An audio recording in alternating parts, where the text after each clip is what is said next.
Hi, how's it going everyone? Welcome back to Stardew Therapy where I talk about everyday issues and hopefully through this sharing, you find some parts of it relatable. Know that you're not alone in facing this issue and wherever you are, we are human after all, right? We face the same fears, same concerns and same obstacles. And and I hope that you can find in I don't know find some sort of companionship, insights. I'm not an expert in all these things, still dealing with it. But I think the most important part is that you feel that you're not alone. That's the most important part, that we are here. And for those who are listening to this and might have gone through this before and know how to deal with it, then probably comment down below and let everyone know how you dealt with it, how you manage it. But today we're going to be talking about overthinking. Overthinking has been a thing throughout my entire life. I'm not quite sure how it happened, but I feel that it's a mix of like my parents. It could be a biological genetic thing that is passed down because my parents are kind of overthinkers, my father and my mother. And it could be an environmental thing as well. Like wait, let me take a look at this. Oh, Stardew Valley Fair 1 week from now. I need to bring 9 items. Okay, hopefully I don't forget. I need to write it in my actual calendar. But okay, yeah. So maybe their parenting style, the way they parent me was kind of scary. Like the way it made me overthink a lot, to be honest. They always scold me when I make mistakes, and I see like, I don't know, some Western parents, when their child make mistake, the way they do it is like, it's okay, you make mistakes sometimes, you can just get back up again. But Asian parents are like, when you make mistake, they actually scold you. They think that negative reinforcements deter you from committing mistakes again, and sometimes it does. Like if they try and like slap your wrist, cane you when you do badly, your exams. Sometimes you feel fear, so you want to work harder. But otherwise, in general, it doesn't work that well. Strikes a lot of fear, and it creates this behavior of habit of overthinking, because you want to pre-plan your actions, right? You want to make sure that you avoid getting punished. And this sticks with you throughout life, because this kind of mental patterns is hard to get out of your system. I mean, it's not just like my parents scolding me when I make mistakes. It's also like my father. Like, I think he was kind of mentally abusive, and if you have listened to the first episode and the second one, no, not second one, the first one, the anxiety one, or yes, the recent one, like on Wednesday, if I'm not wrong, you will know that he was kind of a person that doesn't like to communicate that much. He's not really a communicator, and whenever he's not happy with how we behave, he never communicates to us to tell us, hey, you shouldn't be behaving this way, it's not right. He doesn't. He just shows signs of disapproval, displeasure, showing like an angry face, showing his frustration, making some weird noises like grunting noises. And it can be tough, man. It can be tough because when your parents don't tell you, when your father don't tell you what is going off, and he's like angry, and if you don't do something to fix it, I mean, my father will go ballistic, right? And you just keep on feeling like you're working on eggshells at home. And you try, or over time you develop this defense mechanism to overthink, to try and plan every single possible factors to like mitigate these factors to prevent him from going crazy. And that's how life has always been when I was young. And like there are a few circumstances, like example, today is a public holiday, we are going somewhere, and then we have to prepare, right? We have to bathe, we have to get dressed and everything. But it's always not that straightforward, because having like 3 siblings including me, and one like a mother and father, it's a lot of people to get prepared. It takes time. You can't always be on time, right? And I mean, that's what I expect, but he never understood that. and he always gets prepared. He just sit there, and whenever we don't prepare in time, he just become very angry. If we don't prepare in time, it will ruin the entire trip. He will show that face of displeasure. He never say anything, but he just show that displeasure. Like he's showing attitude problem. Like it's like a abusive girlfriend just don't want to acknowledge you anymore. And that's the worst, man. Your parents does that. It's like one of those similar situations. Like your parents say, "I'm disappointed in you," but this is like he doesn't even tell us, and it sucks, man. He never communicates, and that's the hardest because he doesn't tell us that, and it became so painful, and we created, and I developed this kind of problem in my head, and it affected me. It affected me, in life, especially in love. Like when it comes to romantic relationship, I overthink a lot of things. I overthink signals, like signals that might be wrong. Like, is she really interested in me? Does she love me? And I was never daring enough to ask whether she was interested in me or not. I feel that if I'm in the position where I'm looking for a relationship now, I know I would have to be more open, and I would do that. But I think in the past it was painful because I have no confidence. I overthink way too much. It was very painful. Yeah, just overthinking, like, and I can't imagine if I really get into a relationship, I would be overthinking a lot more. Like if I'm not comfortable with the person that I'm in, right? If like not comfortable with the relationship, the girl that I'm with, it's gonna be very painful because whatever signals that she's like exhibiting, any kind of behavior, I would be thinking like, is she angry at me? Is she not? But people are just like how it is, right? She's not angry. It's normal. It's normal behavior. That's why, I realized this problem, like it affected a lot of different aspects of my life when I was taking like a job test. Like when you apply for jobs, there are certain tests, and so there are some weird tests where they test you, like they give you pictures of people with different emotions, and when you do all these tests, they will after the end of everything, they'll tell you like what's your, I don't know, nature, what's your personality and everything. And it said that I can overinterpret in terms of emotions, like when people make a scowling face, when they like scowl their eyebrows, like make the very intense, like concentrated look, and it can be misinterpreted as the person being angry. And I always thought that the person is angry, but the test just says that it might not be so. People might that might just be a natural reaction for them. And that's like, dang, that's the pain that I deal with. Just like misinterpreting such a problem, right? Thinking that everything is terrible or whatever it is. And it's not just that.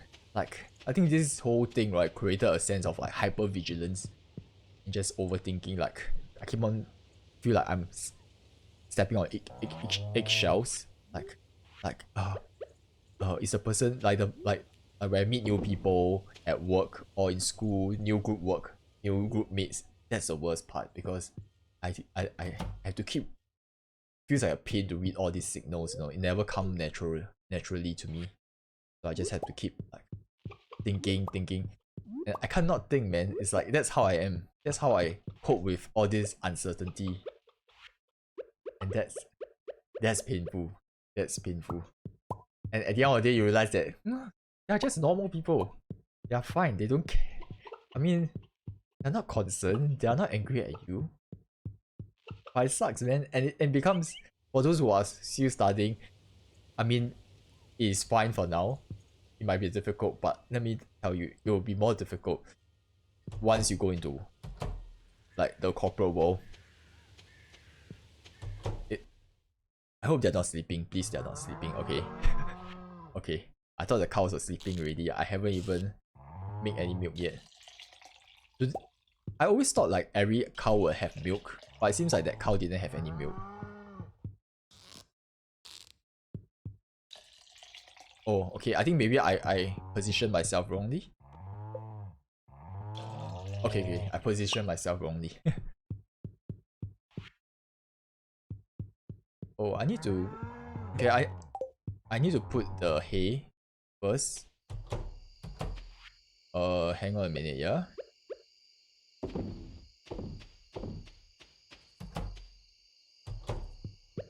Yep, so what I was saying is that, you know, it gets tougher. It gets tougher, definitely. Once you start work, you have a lot of this situation because you're constantly working with new people, and then every time you meet new people, this whole old habit of yours just keeps starting up. Like, you keep on overthinking, like, hey, is a person angry at you? And you try to present a good front, right? Like a good image, because at work, you know, it's important to look presentable and be nice, to be seen as someone that is like, you know, a good friend, not really a good friend, good colleague.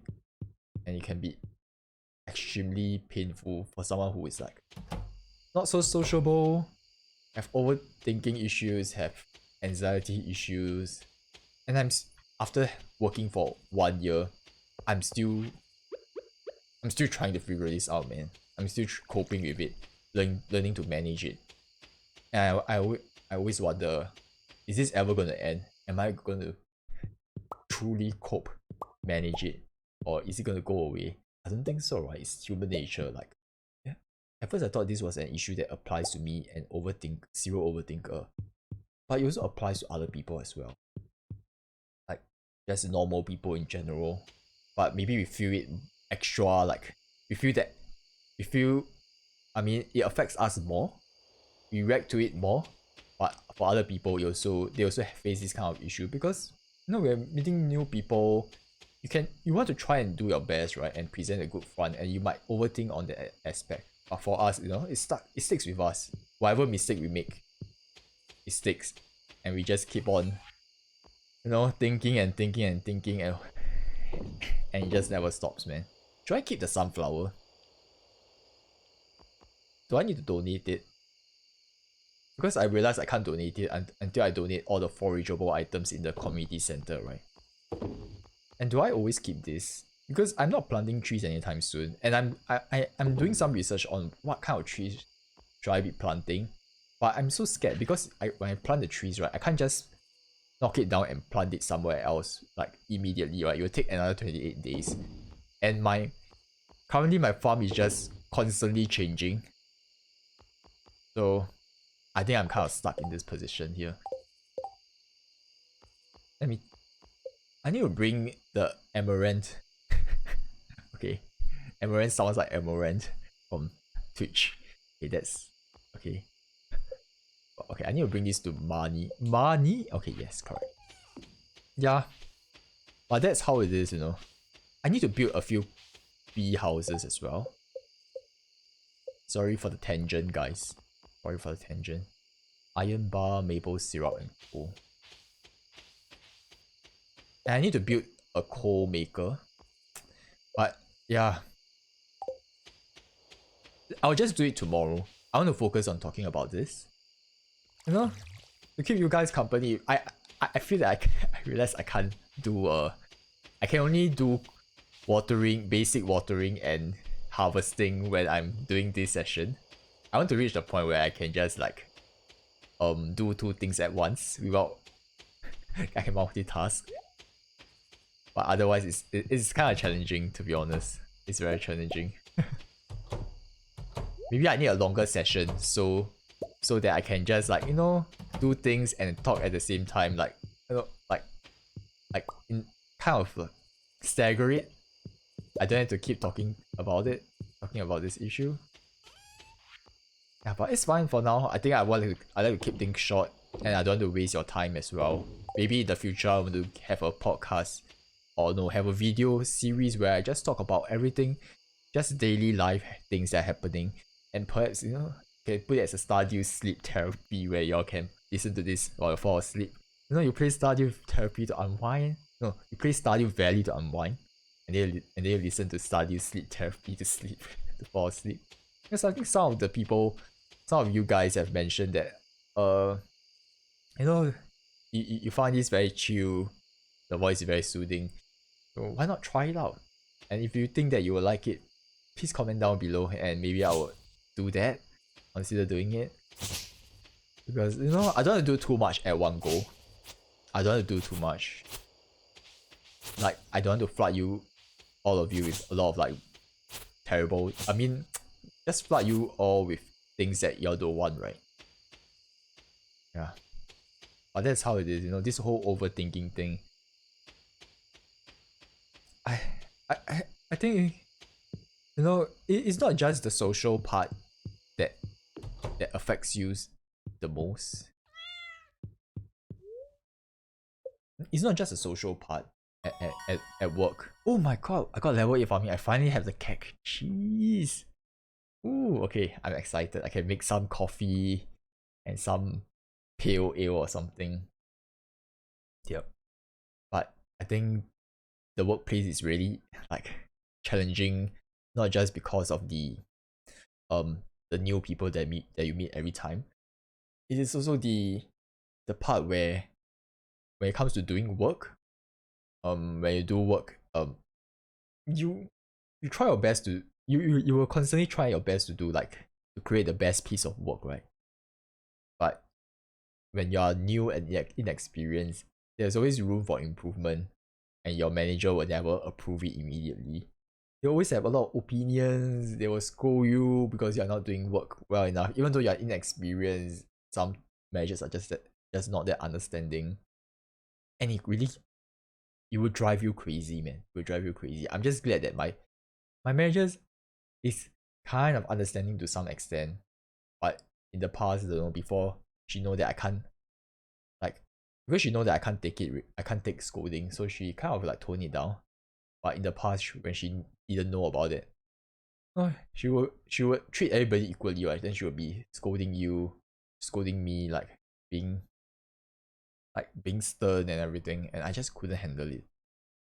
I don't know, when I was a child I can handle it. Maybe I'm just ignorant and naive, and these things doesn't stick that easily. Or when I don't know, my thinking has matured, and everything that I commit, every mistake that I commit, every time I get scolded, it just seared in my brain, like really just carved in my brain that I cannot even, I cannot, it can't just go away that easily, man. It ruins my week. Keep harping on it, keep thinking about it, and it's painful. It's painful because I mean, you spend 3 years in university, you become proficient at certain subjects, but then when you go to work, you're starting all over again. You're at the bottom, you're inexperienced. And then everything you do, there's always like mistakes that can be found. And when people are not nice, they will scold you, they will dig you, they will reprimand you for whatever of those reasons, and it makes you go crazy because no matter how much you overthink, work quality is always, to some extent, there's a general acceptable benchmark or understanding of quality, right? But it's work, and humans' relationships are at play, humans' perspective are at play. And when humans' perspective are at play, you can never reach 100% fit. You can never get 100% quality because your level of understanding of quality might not match what the person wants. So there's always room for changes, and you will go nuts trying to be perfect. You can do your best, but in those situations, it's hard, man. Perhaps you can learn what she wants, what your manager wants, and over time you'll get better. But overall, the starting part is going to be a pain, and I don't think I've got out of it yet. But that's how it is. You just take it one step at a time. If work is tough, try and talk to your manager, maybe scale down, find another job. But not all of us have that option. Or just keep going through, just keep taking it one day at a time. Eventually you will get there. And if you can't take it, just take a break for now. Or perhaps if you can't take a break, I don't know. I don't know how to help you really. Perhaps just, I don't know, man. If you are stuck in a position where you can't quit the job, I wish you all the best. I'm not really a religious person. I'll pray for you, I guess, in this kind of situation. But I'm not religious at all. Just have hope, I suppose. I think in the darkest of times, when you are at a very disadvantaged position, when you are at the worst times, I feel that, you know, life offers so much different kind of avenues for you to um get better and don't feel that down. And one of the things that I learned over time, even as someone who is not religious, and I've read this book about Abraham Lincoln, and he's a lawyer, he's a self-made man.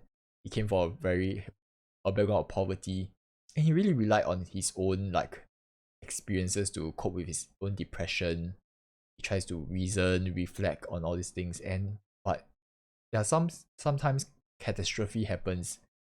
There's no logical and reasoning and reflection can help you solve this problem. That can help you kind of like put yourself in a perspective where you can see it as a good thing. Sometimes bad things just happen and you can't cope with it. And when these things happen, sometimes maybe religion might help to some extent. Religion might help. I feel that sometimes people might over kind of like stereotype religion to be bad and everything. There are some good and bad part, and my stance has been, you take whatever that is useful for you, explore the world, explore concepts, theories, explore religions, and you will learn something. I think if you someone who read a lot of books, I think Life of Pi is a good example. Life of Pi talks about like a boy that explores different religion, and through this different religion he learns a lot of different things, right? You should never just, I mean, I feel that you can disregard, you can think, I mean, God might not be real, so be it, but why let such a idea stop you from learning useful things, right? And that's where, like, religion, social support might help, because some of us might not have that social support, and religion will have that support readily available. And not all religion are like proselytize people. They would like Christianity, like there's active proselytization. But I think if you are familiar with Sikhism, like the Indian, I think in India, like those guys that wear turban and everything, a lot of, like Buddhism, they don't proselytize. They just aim to help people through their problems and everything. So there's no issues with that, and just try your best, find whatever avenue you can, do some research. If you can't deal with these issues alone, and I'm always here. I I I I'm sorry if I talk too much about this religion thing, but I've gone through a lot of these issues, and I tried different avenues of like therapy, and I try my best to deal with it. And this is what I've learned, what I've done so far. And I guess every bit helps. And I don't want to scare people away by talking about religion, but I'm not particularly religious. I'd like to say again. Yeah. But it helps learning from different people. So this is what it is. I hope you all have, like, I don't know, found some parts of it relatable, some parts of it useful. And if you have gone through this before and you know how to deal with this, or if you still don't know how to deal with this, you can always comment down below, and we all can like kind of like help one another, or it can be a cathartic release for you just by sharing what you're going through. Yeah.